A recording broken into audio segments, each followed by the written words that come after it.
글로벌 기업들의 비즈니스를 살펴보면서 또 우리의 성공 전략도 고민해보고 비즈니스의 기회도 찾아보는 글로벌 비즈니스 트렌드 시간입니다. 문스타트업 연구소 문영준 대표 나오셨어요. 어서 오십시오. 네, 안녕하세요. 반갑습니다. 네, 오늘은 또 어떤 이야기 준비해 오셨습니까?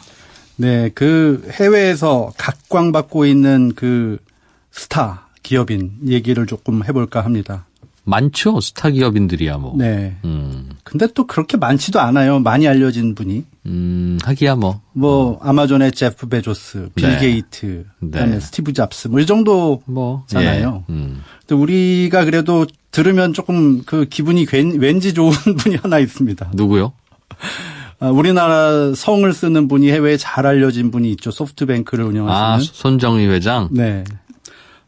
그렇습니다. 손정희 회장이 운영하는 마사요시 손이 운영하는 소프트뱅크가 최근에 비전 펀드라는 걸 만들었는데 여러 회사에 투자하는 펀드죠. 예.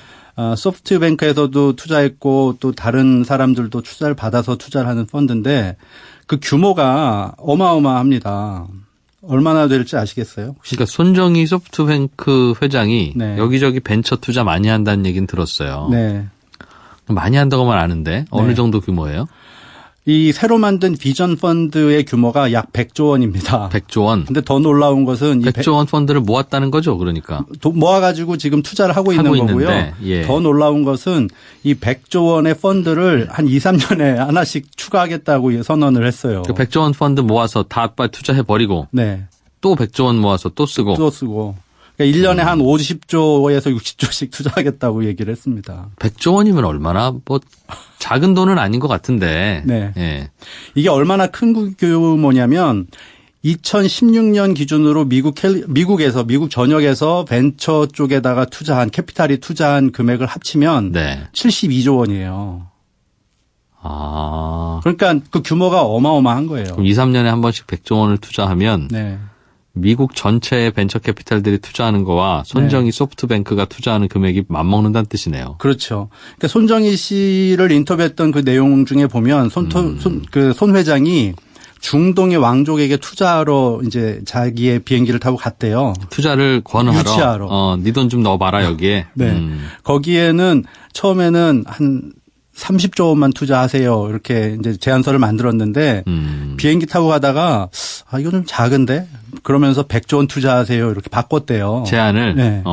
결국은 45조 원을 받았답니다. 그러니까 우리 4,500만 원 받아도 참 가슴이 떨릴 텐데 네. 상상이 사실은 잘 안 가요. 근데 돈이 한 4, 50조, 60조 이렇게 여유 자금이 있으면 네. 그것도 걱정일 겁니다. 그렇죠. 사실 쓰긴 쓸 때도 써야 없고. 되고 은행에 넣어놓을 수는 없고. 네. 짜증날 것 같은데요. 너무 많은. 그러니까요. 생각해보세요. 주머니 한 500만 원쯤 있는데 네. 가게로 돌아다녀 봐야 맞아요. 비싼 거 사면 얼마예요? 그럼 20전 이러고 있으면 집 한 채 얼마입니까? 4원 이러면 네. 이거 어떡하나 이거에. 들겠죠. 이 말씀 드리는 이유가 네. 사실은 이렇게 전 세계적으로 여유 자금이 많을 수밖에 없는 게 네. 우리가 은행에서 대출을 받고 하는 그런 시스템을 만들다 보니까 유동성이 계속 늘어나잖아요. 통화량이라고 하는 건 네.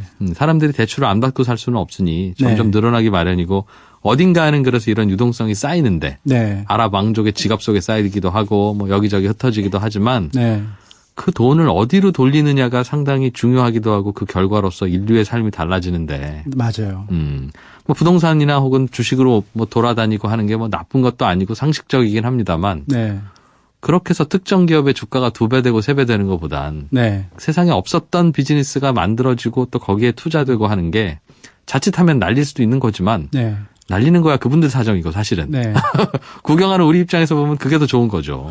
근데 그렇게 하려면 뭔가 꿈이 있어야 되고 비전을 제시해야 되는데 네. 손 회장의 것도 비전 펀드이긴 하지만 손 회장이 얘기하는 것은 자기는 IT의 혁명을 이루겠다. 사람들이 조금 더 행복할 수 있도록이라는 얘기들을 해요. 네. 그러니까 조금 더 같이 잘 사는 세상을 만들어 보자라는 것인데 그런 것의 대상으로 모바일이라든지 건강이라든지 같이 공유하는 것이라든지 이런 쪽의 키워드를 가지고 있는 것 같아요. 요즘에는 특히 그래서 그런 것들 투자를 많이 하더군요. 네. 우버에도 투자했던 것 얘기 들었었고. 네. 중국에서는 마윈 회장이 운영하는 알리바바 거기에 네. 투자했다가 돈 꽤 벌었다고 하죠. 알리바바에 2000년도에 투자를 했는데 투자했던 금액이 약 200억 원 정도가 됩니다. 근데 그 약 10년 뒤에 10년이 지난 다음에 상장이 되면서 벌어들인 돈이 1조 2천억 원입니다. 그러니까 200억 투자해서 1조 넘게 걷어들였으면 참 대단하죠. 네. 야후에도 한번 투자했었다는 얘기가 있고요. 성공한 스토리만 전해지는 게 아닌가 모르겠습니다. 그럴 수 있습니다. 네. 야후도 그 제리 양이 당시 야후 회장이었죠. 제리 양이 왔을 때 처음에 우리가 야후 재팬 할게 하면서 그 만났을 때 처음에 한 20억 원인가를 줬대요. 그러면서 예. 우리가 하겠다 그러고 몇 달 뒤에 미국의 제리 양을 찾아가서 우리가 한 1,000억 투자할 테니까 지분을 좀 더 줘라. 그때는 제리 양이 놀래가지고 지금 금액이 크니까 네. 좀 천천히 하지요. 이렇게 했었다는 얘기가 있습니다. 꽤 그래도 검소한 생활을 한다는 이야기도 또 좋은 맞습니다. 점만 보고 기사로 나왔는지 모르겠습니다만. 네. 예. 그 제트 비행기를 타고 미국으로 이제 그 미국의 스프린트라는 회사를 인수했잖아요. 네. 그러고 나서 집을 샀는데 집이 1,000억 원이었대요. 그러니까 왜 이렇게 큰 집을 샀습니까? 그랬더니 뭐 자기는 호텔에 있는 게 싫어서 그랬다고. 근데 동시에 또 신발은 $50짜리라고 이렇게 성공한 사람이 여유를 또 부리는 걸 봤습니다. 저가 브랜드 옷 입고. 네. 근데 이 사람이 참 대단한 게 아까 야후 인수한 거 얘기를 했지만 일본의 보다폰이라는 그 모바일 캐리어 그 휴대폰 통신 업체를 인수했는데요. 이 회사가 잘 안 될 때 아이폰을 갖다가 출시하면서 턴어라운드 굉장히 잘 되게 바뀌는 계기가 됐거든요. 그래서 네. 이 사람 재주도 좋다. 어떻게 안 되는 회사를 사면서 아이폰을 가져왔구나. 이렇게 저는 생각을 했었어요. 예. 그러고 이 손 회장 인터뷰한 거를 그 CNN이랑 한 거를 보니까 사실은 이 사람이 스티브 잡스랑 개인적인 친분이 있어서 이 보다폰을 인수하기 전에 한번 찾아갔대요. 자기가 스마트폰 같은 그 개념의 손으로 그림을 그려가지고 스티브 잡스한테 이런 휴대폰을 만들면 세상이 달라질 것 같다. 그랬더니 스티브 잡스가 너 대단하다. 우리 사실은 만들고 있어. 이거 필요 없어. 그러고 이제 헤어졌다는 거예요. 근데 거길 찾아가서 이 폰 만들면 우리 일본 판매권 좀 줘라고 미리 얘기를 했대요. 그러고 나서 2년 뒤에 아이폰이 출시가 됐고 네. 일본의 판매권은 자기가 가져왔는데 그 2년 동안 보다폰을 인수를 해놨다고 그럽니다. 그러니까 참 대단한 거죠. 그렇군요. 그 투자 펀드 이름이 뭐죠? 100조 원 펀드? 비전 펀드라고 비전 합니다. 펀드? 네. 이거는 그럼 돈은 손정희 회장 개인 돈은 아닐 거고 말씀하신 네. 대로 아랍의 왕족 돈도 들어가 있을 거고 전 세계에 이제 남는 돈들 다 여기로 넣으라고 설득해서 애플의 돈도 들어가 있고요. 설득하는 사람이 이제 손정희 회장이 될 거고 그렇죠. 그렇게 모아 놓으면 네. 그거를 어디에 투자할지는 손정희 개인이 결정합니까? 이 손정희의 그 펀드에는 지금 현재 9명의 이사들이 돼 있는 걸로 돼 있는데요. 네. 5명은 실리콘밸리에 있고 2명은 중국에 있고 2명은 영국에 있고 이렇습니다. 그래서 말로는 이제 자기가 키운 자기의 후배들이라고 하는데 이런 투자회에서 운영을 한 검토를 하고 또 투자를 하고요. 손정희 회장 말로는 이러한 멤버들을 향후 몇 년 동안 육성을 해서 한 300명까지 되도록 만들면 좋겠다라는 바람이 있다라는 얘기를 합니다. 본인이 다 하지는 않고 이제 제자들 보고 투자를 하라고 하는 거군요. 예. 그러니까 과거에는 자기가 소프트뱅크 운영에 한 95% 이상을 투자한다 그랬는데 지금은 딜을 만드는데 해외 업체와 딜을 만드는데 굉장히 많은 시간을 쓴다라고 하고요. 사실 우버에 투자를 해서 우버에 지금 그 메이저 주주이기도 하고 굉장히 그 큰 리턴이 있을 거라고 생각들을 하고 있는데 그때 보면은 그랩이라든지 또 인디아의 그 올가라든지 다른 나라의 카쉐어링 업체들을 미리 투자를 했었거든요. 그러니까 그 회사들에서 우버 투자하는 거에 대해서 반대를 했대요. 우리가 당신 투자를 받았지만 우리의 잠재적인 경쟁자에 투자를 하면 어떡합니까? 이렇게 반대하는 얘기를 했더니 네. 그것이 여러분들에게도 도움이 되게 할 겁니다라고 설득을 했대요. 그래서 우버에 투자를 했고 이 비전 펀드에서는 여기 투자를 하지만 또 회사들끼리도 시너지 효과가 날 수 있게 지원을 한다고 합니다. 요즘에는 자율주행차 쪽에 이제 꽂혀서 이른바 네. 그래서 말씀하신 대로 우버도 인수하고 네. 자율주행차 기술 업체에도 또 투자를 하고 심지어는 뭐 자동차 회사에도 직접 투자를 해서 네. 내가 투자한 이 회사에서 차 만들어서 이 기술을 붙여서 자율주행차 만들고 네. 그리고 우버라는 서비스가 이 자율주행차로 가지고 네. 지금은 시간이 있는 여유 시간이 있는 기사님들이 우버 서비스를 해주고 돈 버는 이제 그런 방식인데 네. 앞으로는 기사도 없는 네. 드라이버가 없는 자동차가 부르면 오게 네. 그렇게 만들 것이다. 그렇죠. 최근에 뭐 소프트뱅크가 작년 재작년에 GM 같은 데다가 투자를 했었는데요. 최근에 그 10월에 발표가 됐는데 소프트뱅크하고 토요타하고 협작을 해서 모넷이라는 회사를 만들겠다. 현재 2조 원 규모로 만들고 소프트뱅크가 50.2%의 지분을 갖는 걸로 돼 있는데요. 모넷이라는 회사는 토요타의 모빌리티, 그다음에 소프트뱅크가 이동통신 회사를 가지고 있으니까 거기에 그 모바일의 네트워크를 합친 모넷이라는 개념과 이름의 회사를 네. 운영시키겠다라는 발표가 있었습니다. 이게 우리로 치면 문어발 기업이에요. 그러니까 본인이 다 하잖아요. 그렇죠. 그러니까 필요하면 회사 하나 세우거나 투자해서 네. 아직도 이런 회사가 없네. 이러면 예전에 우리나라 재벌들도 네. 건설회사 하다가 아파트에 가구들이 다 들어가네? 그럼 또 가구회사 하나 만들고 이 포크레인 이거 내가 매번 쓰는데 그냥 우리가 하나 만들지 하면 이제 또 그러니까 옛날에는 만들고. 그 재벌 예. 혹은 대기업들이 그렇게 했는데 그런 사례들이 미국에는 아마존이 그렇게 하고 있고 또 동양에는 뭐 알리바바나 아니면은 이 소프트뱅크 같은 회사들이 그러한 역할들을 하고 있다고 예. 보여집니다. 그러니까 어떻게 보느냐에 따라서 가치가 달라지는 거예요. 그죠? 그렇죠. 그런 삐딱하게 보면 문어발인 것이고 네. 또 좋은 쪽으로 보면 사업 다각화죠. 근데 사람들이 또 이 투자를 한다고 할 때 같이 동참하는 거 보면 예. 이 사람이 보는 시각이 참 대단하구나. 어이 뭐 이렇게 생각을 하는 것 같아요. 그리고 대단하잖아요. 그런데 이제 손정희 회장도 나이 많이 들어가면 네. 이제 후계 구도 이제 우리 생각해 볼 때가 됐는데 네. 아들 딸이 있습니까? 어떻게 되고 있어요 거기는?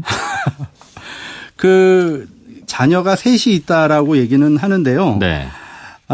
이 소프트뱅크나 이런 펀드들이 워낙 잘 나가니까 누군가가 지금 후계를 해야 되지 않을까 이런 얘기들을 하잖아요. 그 구글도 누군가가 대신 하고 있고, 예. 그다음에 아마존도 뭐 그 알리바바도 그런 얘기가 있었고 하니까요.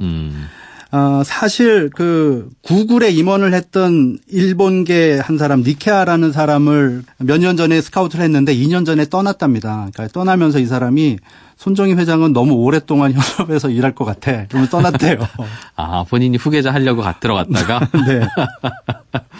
그래서 손정희 회장 스스로도 내가 한 10년은 더 할 거고 누군가가 내 그 일하는 페이스를 맞춰오고 더 잘하면 넘겨줄 텐데 근데 아마 이분이랑 일하는 것도 쉽지 않다 그래요. 보니까 그 일하다가 새벽 3시에도 회의를 소집해서 뭐 이렇게 회의도 하고 그런다 그러거든요. 그러면 새벽 3시에 자야 되는데. 점점 더 앞당겨지겠죠. 나이 들수록 새벽잠 없어지니까. 근데 아들, 딸이 후계자로 거론 안 되는 것 자체가 네. 또 어떻게 보면 또 여기는 또 투명하고 깨끗한 애라고 볼 수도 있는데 네. 하는 사업 그 구조가 네. 그냥 아무나 저 회장님 아들이 하시면 뭐 비슷하게 돌아가는 어차피 저희 임원들이 알아서 합니다 하는 구조가 아니라서 그럴 수도 있겠어요. 그럴 우리나라의 수도 있어요. 재벌 기업들은 네. 물론 이제 투자할 때 투자 판단이야 중요하겠습니다만 네. 실은 회장님이 출근 안 하셔도 돌아가는 사업들이 많잖아요. 네. 자리가 잡혀 있으면. 그러니까 또 이제 아들, 딸들이 계속 물려받는 네. 그런 구조인 것 같기도 하고. 그리고 뭐 비전 펀드라든지 여러 개가 있으니까 그 중에 큰 아들은 요거 작은 거 하나 해봐 뭐 이럴 수 있겠죠. 뭐 모르겠어요. 그런데 저 손정희 회장이 투자하는 사업들 말씀하신 그 자율주행차 네. 같은 경우엔 중국도 꽤 많이 접근을 하고 있다고 들었어요. 그렇죠. 중국이 전기차하고 자율주행 이런 쪽으로 굉장히 많이 앞서 있다는 얘기들을 하잖아요. 예. 특히 전기차는 뭐 중국이 제일 많이 팔리기도 하고 많이 네. 만들기도 하고. 네. 그러니까 중국은 이제 내연기관 엔진의 세대는 그냥 우리 뛰어넘어 버리겠다. 굳이 그 기술 따라잡아서 네. 우리도 뭐 유럽, 미국의 훌륭한 차들처럼 좋은 엔진 단 자동차 만들겠다. 이게 우리 꿈이 아니라 네. 어차피 전기차로 갈 거니까. 이게 굉장히 사실은 중요한 포인트입니다. 우리가 중국이 미국보다 전기차를 많이 생산하고 있고 그다음에 자율주행차도 빨리 쫓아오고 있다라는 얘기들을 하고 있는데 뭔가 이상하잖아요. 뭔가 있을 것 같잖아요. 뭐가요? 아니 뭔가 스토리가 있으니까 그렇게 쫓아왔을 것 같고 또 앞서갈 것 같고 그렇잖아요. 중국인들이 어떻게 이렇게 전기차를 많이 만들게 됐는지. 네, 전 궁금했어요. 뭐가 있는 거지? 왜 그런 거지? 예. 궁금했거든요. 안 궁금하신가? 아니, 듣고 나니 궁금하네요. 네. 근데 미국에는 그 앨런 머스크라는 가끔 이제 뭐 이렇게 스토리를 만들어내는 사람이 테슬라를 만들어가지고. 그렇죠. 그 친구가 다 했죠. 네, 휘발유차보다 훨씬 빨라. 되게 재밌다. 한번 해볼래. 이러면서 사람들이 실물보다는 꿈을 팔았잖아요. 관심을 갖게 됐죠. 돈부터 내 그럼 하나 만들어줄게 이러면서 한 거잖아요. 예. 그럼 중국에도 뭔가 있었을 텐데. 아, 그런 사람이 있었어요? 그 블룸버그 등에서 보도를 하고 있는데 중국에 완강이라는 사람이 있다. 사람 이름인데. 네. 예. 이 사람이 우리가 그 지금 전기차 하면 앨런 머스크를 얘기하지만 실제로는 더 뛰어난 사람이 있다. 영향력이 더 있었던 사람이 있는데 그 사람이 완강이다. 이런 얘기를 합니다. 얼핏 찾아보니 중국 전기차의 아버지라고 불리우는 현 66세의 자동차 엔지니어 출신이네요. 네. 자동차 전문가인데 이 사람이 그럼 중국에서 중국 전기차 시장을 연 겁니까? 아, 이 사람이 사실은 중간에 중국의 우리나라로 말하면 과학기술부 장관을 역임을 했어요. 장관 출신이에요? 네. 그러니까 뭐냐면 이분이 자라날 때 문화혁명도 겪고 그러다 보니까 중국에 이제 북한이랑 가까운 지역에서 살기도 했는데 운이 좋게 독일로 가서 기계공학이나 이런 것들로 박사학위를 받습니다. 그러고 나니까 이제 취직할 회사들이 몇 군데 생겼는데 이 사람이 보니까 아우디가 그래도 자기가 여러 일을 할 수 있을 것 같아서 아우디로 취직을 하고 나중에 빨리 승진을 해서 기획이사를 하다가 독일에서 중국의 과기부 장관이 왔을 때 그때 만나게 돼요. 2000년대인데. 그때는 중국이 스모그도 있었고 빠르게 성장을 해야 되는데 뭘 해야 될지 아직 갈피를 안 잡았을 때예요. 근데 이 사람이 한 말이 아까 서두에 말씀하신 대로 우리가 내연기관 지금 개발해서는 죽어도 미국, 유럽 못 따라잡는다. 전기차를 하고 유럽처럼 또는 미국처럼 줄기차게 밀어붙여야 20년이 지나고 30년이 지나면 뭔가 해낼 수 있다라고 비전을 제시한 거예요. 굉장히 욕도 먹었고 불확실성도 많았는데 그렇게 주창을 한 겁니다. 그래서 이분이 직접 공장 세워서 만든 건 아니지만 정책을 그렇게 만들었다는 거군요. 그렇죠. 그래서 이분이 2007년도에부터 정책을 폈고 베이징 올림픽 할 때 전기버스 1000대를 보급을 해요. 그러면서 차를 살 때 돈을 10,000불씩 지원하는 거. 각 주별로 전기 충전소를 세우는 거. 그다음에 버스와 택시 이런 것들은 다 전기차로 해야 된다. 이러한 기틀을 하나하나 잡아간 겁니다. 사실 이렇게 시장을 먼저 키우고 나면 관련 산업들은 저절로 발전하기 마련이니. 그렇죠. 우리나라가 실은 썼던 전략이기도 했었죠. 실제로는 국가가 지원해서 임자가 맘 놓고 맘들어 이제 하면 하는 거니까. 그러다 보니까 미국에는 그러니까 중국에는 전기차를 잘 만드는 회사들이 100개 이상 생겼고요. 워런 버핏이 몇천억을 투자한 회사도 있고. 그러다 보니까 전기차를 수출할 수 있고 또 인공지능을 가미한 그런 기능들을 추가할 수 있는 바탕이 된 겁니다.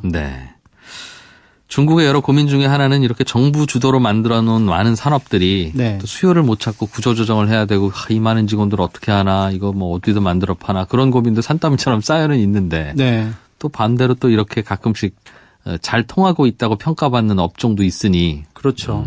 그러니까 중국은 워낙 시장 자체가 크니까 별로 걱정을 안 했는데 이제는 자기네 시장 채우면서 해외로 나오잖아요. 그러니까 우리나라 기업들이 더 긴장하고 고민들을 더 많이 해야 될 상황들이 일어나는 거죠. 그렇군요. 문스타트업 연구소를 운영하고 계시는 코링텍의 문영진 대표와 함께 오늘은 마사요시 손의 소프트뱅크 그리고 중국의 전기차 이야기 들어봤습니다. 고맙습니다. 네, 감사합니다.